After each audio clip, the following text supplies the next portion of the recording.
School profile and facility के हम अगले पार्ट में आते हैं, जो कि 2.20 से स्टार्ट है।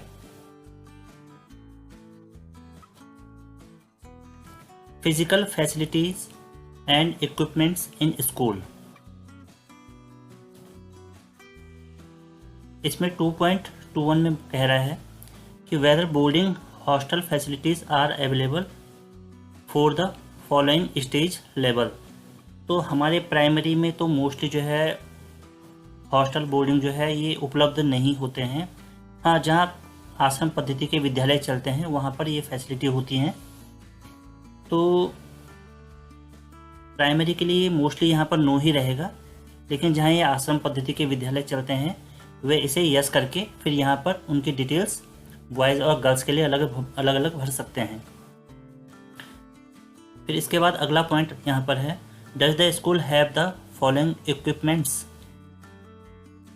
Audio visual public address system. अगर है तो इसको यस करेंगे, अन्यथा नो रहने देंगे। बायोमेट्रिक डिवाइस अगर हैं तो उसको यहाँ पर यस करेंगे, अन्यथा नो ही रहने देंगे। तीसरी स्थिति में यहाँ पर यह है कि उपलब्ध तो रहते हैं लेकिन कार्य नहीं करते, तो आप उस कंडीशन में यहाँ पर थर्ड पॉइंट्स को ले सकते हैं।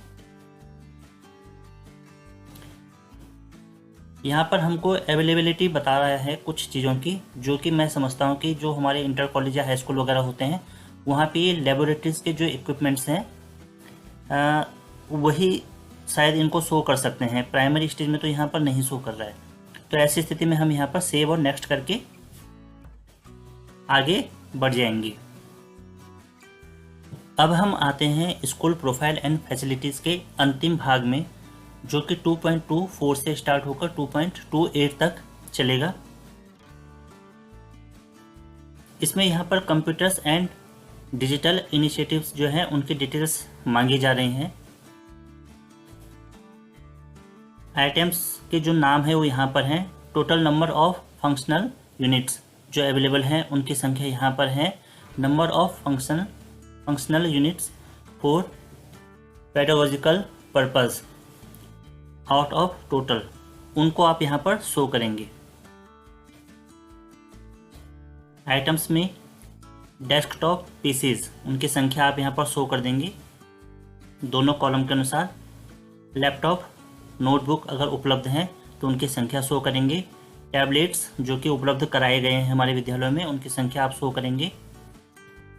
PCs with integrated teaching learning device, अगर पर्सनल कंप्यूटर्स उपलब्ध हैं तो उनकी संख्या आप यहाँ पर शो करेंगे।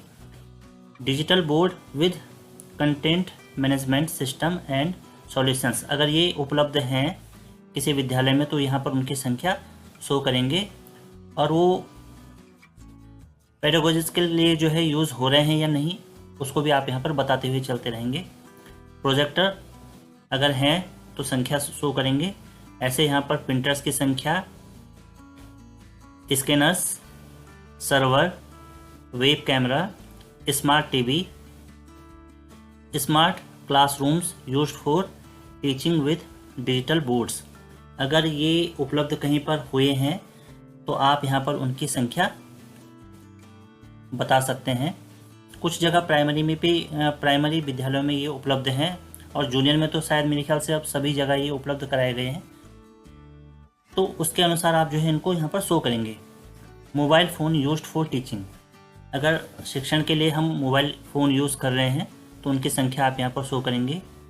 कहीं पर अगर जनरेटर, इन्वर्टर, पावर बैंक या बैकअप कहीं पर यूज़ होते हैं तो उनकी संख्या आप यहाँ पर बताएंगे। इस computers ICT labs available in school, अगर हैं तो यस करेंगे, अन्यथा नो रहने देंगे। हमारी प्राइमरी में मोस्टली जो है कंप्यूटर्स लैब या लेबोरेटरीज़ इनके लिए कक्ष उपलब्ध नहीं रहते हैं। शायद वहाँ हो सकते हैं जहाँ पर छात्र संख्या काफ़ी अच्छी हो। अन्यथा की स्थिति में जो है जो बड़ी क्लासेज हैं 6 से 8 या 9, 10 या 11, 12 तक, वहाँ पर ये सारे के सारे उपलब्ध रहते हैं।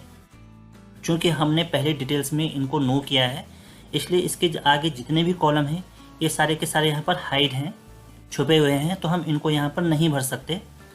अगर किसी ने वहाँ पर पीछे आईसीटी लैब या लेबोरेटरीज को यस करके उनकी संख्या को शो किया होगा, उनके लिए ही ये कॉलम उपलब्ध रहेंगे भरने के लिए। तो आप इसको देखते हुए चलेंगे। अगर आपके लिए सारे के सारे हाइड हैं तो फिर आप इनको छोड़ते हुए फिर आगे बढ़ेंगे।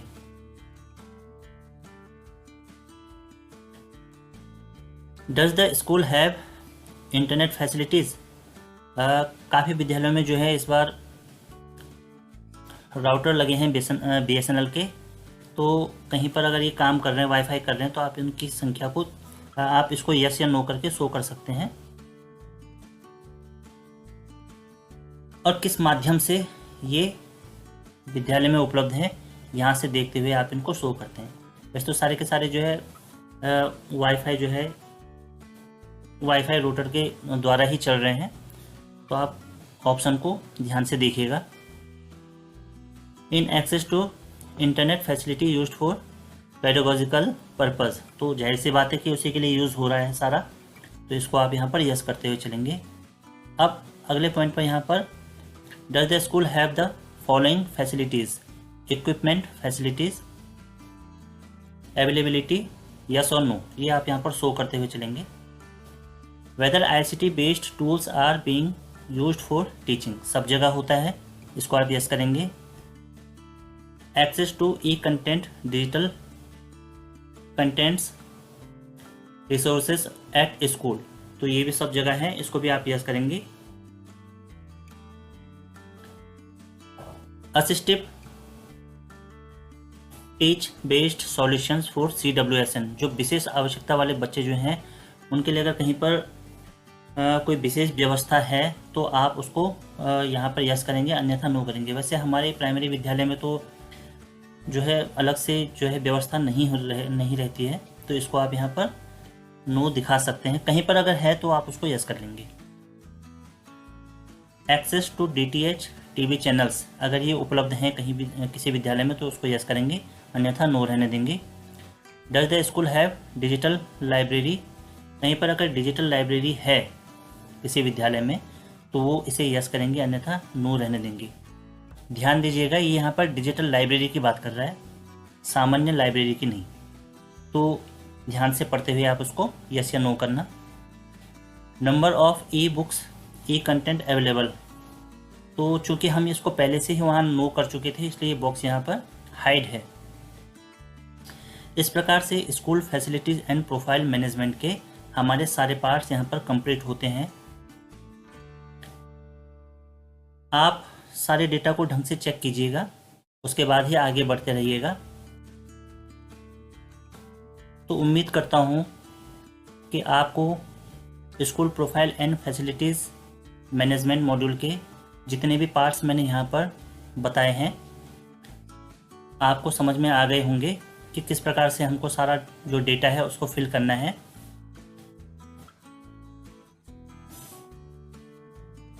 इसी प्रकार की अगर कोई समस्या आपको आती है तो आप कमेंट बॉक्स में उसको शो कर सकते हैं। आप कमेंट बॉक्स में अपनी क्वेरी जो है पूछ सकते हैं। मेरा प्रयास रहेगा कि आपके जितनी भी प्रकार की क्वेरीज आएंगी उनका मैं आंसर दे सकूं।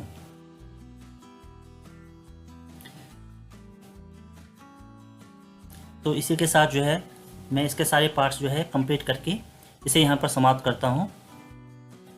आप सभी का बहुत बहुत धन्यवाद।